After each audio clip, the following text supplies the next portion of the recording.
Lalàmpanorenana indray no lohahevitrintsika amin'ity herinandro ity.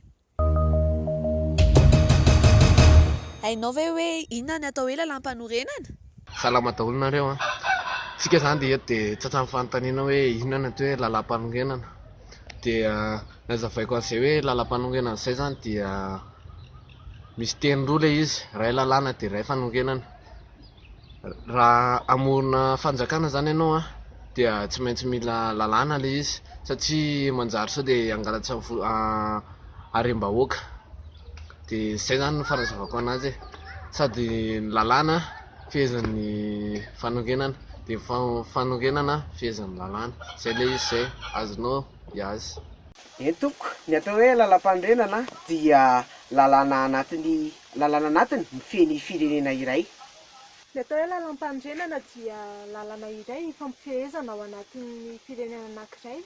Raha aminahy manokana aloha ny lalàna-panorenana dia lalàna misy amin'ny firenena iray ka mivondrona ho fanjakana masy mandidy sy tokana. Lalàna zany dia lalàna fanorenana fanjakana mbo avoazina hoe ilay. Lalàmpanorenana dia lalàna ifehezana amin'ny mpitondra sy ny vahoaka. Lalàmpanorenana dia fomba fifehezana firenena sy fifehezana anatiny zany ao anatin'ireo mpanao politika, ny vahoaka sy ny fifandraisana rehetrarehetra ao anatina firenena. Izay fahazoko anazy fa tsy haiko, tsy dia haiko loatra. Misy andininy fantatro mitarika amin'ny fampandrosoana na mitondra tombotsoa amin'ny fiainantsika isam-batan'olona ve ny lalàmpanorenana? Tsy fantatro aloha fa matoa zany izay mbola mitongiziny etsao, tsisy kanja, tsisy ninina, mahantra mbola be da be. Dia tsy fantako hoe misy le lalàmpanorenana sa hoe tsisy. Dia izay ny azoko ambara amin'ilay izy aloha fa tsy hitako izay manaraka ny ataony ihany. Ohatran'ny tena tsy haiko a. Mety misy fa tsy fantatro. Raha aminahy manokana aloha izy misy vokatsoa amin'ny isam-batan'olo izy. Ary koa ohatra aloha amin'ny Andininy Voalohany tsy azo amidy na atakalo ny tanim-pirenena. Ohatrany tsy fantatsa, matoa mbola misy mahantra vetivety tanàna dia mbola tsisy le lalàna. Misy ihany eo amina karaky ny lalàna eo, misy mitondra, misy tsy mitondra.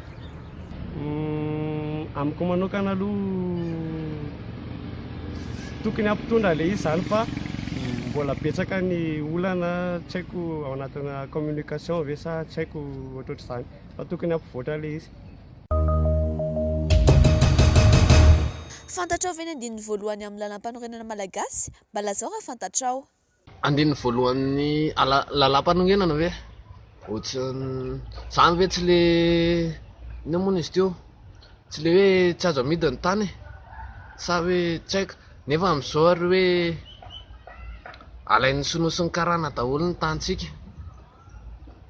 Laza tsy manaraka zany le izy e, kila rehetrareny tony tsisy ninina zany ny tany efa lasa anjelerona. Dia laza ohatrany tsy miexista le zavatra zany sa? Tena ohatran'ny tena tsy haiko rangahy, iny tsy haiko. Tena tsy haiko mihitsy. Adidy voalohany fantatro ka. Raha aminahy manokana izy dia ny anaran'ny fanjakana eto Madagasikara dia Republique ny Madagasikara. Izay ny azoko ambara. Tsy fantatsanay vahoaka zany fa izay tsy nampianarina azy zany. Tena tsy fantatro. Tsy afisy ny afokontany. Ianao tsy mahita journal officiel. Zay.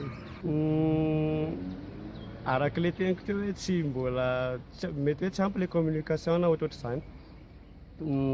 Tsy haiko izao ilay izy fa